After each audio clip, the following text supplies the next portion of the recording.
Good morning, students. So the next article in this video tutorial is electric field intensity at any point due to short electric dipole.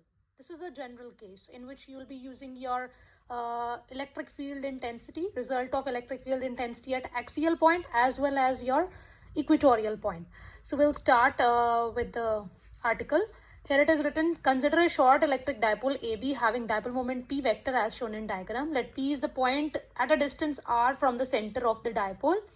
And let OP makes an angle theta with the direction of dipole moment. Resolve P vector into two components, that is P cos theta along OP and P sin theta perpendicular to OP.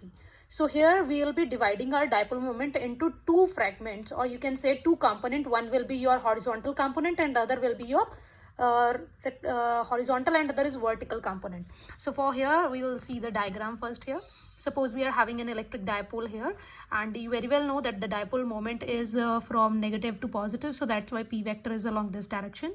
Now it is making, suppose I'm splitting this P dipole moment P vector into two components, one is cos theta and other is sin theta, and the component which is having angle will be called as P cos theta and this component will be your sin theta. Likewise you usually discuss, like if this is a vector and this is your theta, so this component will be a cos theta and जिसके साथ angle होता है that is a cos theta and the other component is a sin theta. So similar is the way here. This is the P vector, so this will be P cos theta and this will be P sin theta. So I'm having two options now. One is P cos theta and other is P sin theta. So I'll consider one point which is actually this point P point, which is actually lying along the axis of P cos theta. Okay. And there is one more component P sin theta. So this P point is actually perpendicular to this line. This is P sin theta. This P point is perpendicular to P sin theta, and P cos theta is of course along the same direction. So we'll start with the first part. Now they're saying that point P is on the axial line with respect to P cos theta. If I'll consider this P point with respect to P cos theta like this way, P cos theta is in the direction and your P point is somewhat here. So P point and P cos theta are in the same axis, are on the same axis. So we can say that this will be your axial point, and result of axial point is 2P cos theta upon 4 pi epsilon naught r cube. So I'll be taking the electric field intensity at point P due to this component P cos theta to be as E1. मैं इसको E1 consider कर लेती हूँ. So it will be E1 is equals to 2P cos theta upon 4 pi epsilon naught r cube. I am using this result from the axial case. So it's something like this. Now come to the another point. I have told you there is one more component which is P sin theta. So this P point will be acting as a perpendicular component. You can see here this is P point and this is your P sin theta. So this is basically perpendicular axis. So if it is a perpendicular point, you can call it as equatorial line. So if it is equatorial line, the result is P sin theta upon 4 pi epsilon naught r cube. So I'm using here E to be as P sin theta 4 pi epsilon naught r cube. Why I'm using here P sin theta? Because the result for the electric field was 2P upon 4 pi epsilon naught r cube. But here I'm talking about the component of P, which is P cos theta. So that's why I've used here 2P cos theta. Otherwise the formula is 2P 4 pi epsilon naught r cube. But here I'm using the P cos theta component. So that's why in place of P I'm writing here P cos theta. And here in this situation I'm using the component sin theta, P sin theta. And for the equatorial case, the result is the result is P upon 4 pi epsilon naught r cube. So in place of P, no 2 is here. 2 component is not here. That is in your axial line. So that's why I'm using here 2P cos theta, and here it is P sin theta, which is actually along PC.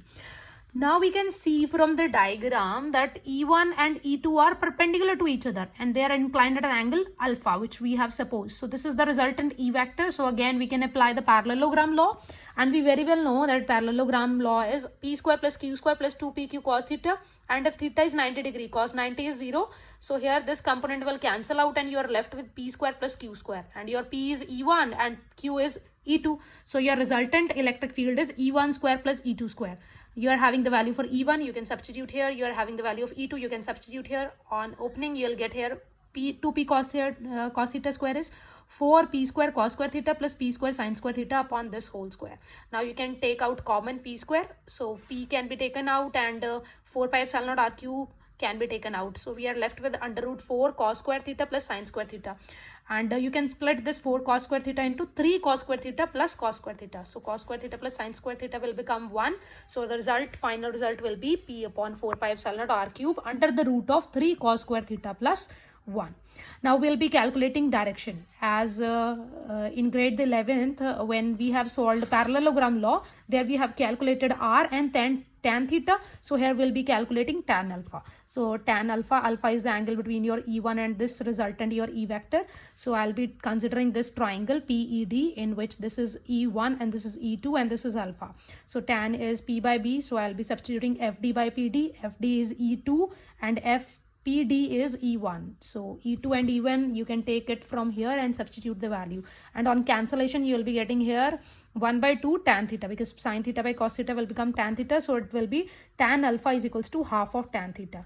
And if I talk about a special case, if your P points lies on the axial line of the dipole, that means your angle is 0, because it is on the same axis. So your cos 0, you can substitute this value in here. Your cos 0 will be 1, 3 into 1, so 3 plus 1 will give you 4, and under root of 4 is 2. So your result is 2p 4 pi epsilon naught r cube, which is the actual result which we have proved in the last derivation, which is the result of your electric field intensity for the axial line. So you can calculate, you can check that your answer and this result, generalized result, is true for all the situations. And if you'll substitute in this tan, you'll get here tan 0, which is alpha is 0, because it is not inclined at an angle, so that's why angle is 0.